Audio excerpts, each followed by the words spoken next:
નમસ્કાર ખેડૂત મિત્રો, મારું નામ છે વિજયભાઈ તેરસિંહભાઈ દોડીવાવ, તાલુકો બોડેલી, જિલ્લો છોટાઉદેપુર। ચાલુ સાલે મેં શ્રીરામ ફર્ટિલાઇઝરનું શ્રીરામ ગંગા 844 કપાસની વેરાયટીનું વાવેતર કરેલું છે। એમાં જીંડવાની સંખ્યા સારી છે। ચાલુ સાલે મેં બીજો પણ કપાસનું વાવેતર કરેલું છે। એના કરતાં શ્રીરામ ગંગાનું વાવેતર એનું એક પડીકું આવ્યું છે। એમાં હાઇટમાં ને જીંડવામાં લાઈનો ચૂસ્યા જીવાત ઓછી આવે છે, પ્લસ છોડવા સુકાતા નથી।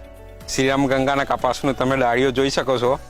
એમાં 1 2 3 4 5 6 7 8 9 10 11 12 13 14 15 16 17 18 19 20 21 22 ને 23 છે। એમાં જીંડવાની લાઈન એકદમ મસ્ત બેસે છે અને મેં 100 ફૂટનો કપાસ થયેલો એની ડીરી તોડી નાખેલી છે। શ્રીરામ ગંગામાં રૂવાટી વાળો કપાસ આવે છે, એના માટે ચૂસ્યા જીવાત બહુ ઓછી આવે છે। શ્રીરામ ગંગાના કપાસમાં 100 થી 20 થી 25 ડીંડવા આવ્યા છે અને હજુ પાછળ ફ્લાવરિંગ ચાલુ જ છે।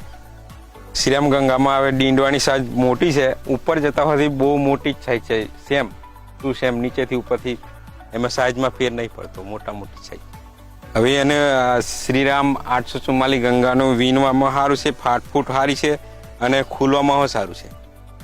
શ્રીરામ ગંગાની રૂની ક્વોલિટી સરસ છે, એના રેસા બહુ લાંબા છે અને એમાં બી એક રેસામાં 9 બી આવે છે, એટલે એનું બજાર ભાવ સારો મળે। શ્રીરામ ફર્ટિલાઇઝરમાંથી સાહેબ જે રીતે કહે છે ખાતર પાણી એ રીતે અમે કરીએ છીએ, એટલે એમાં ઉત્પાદન સારું છે।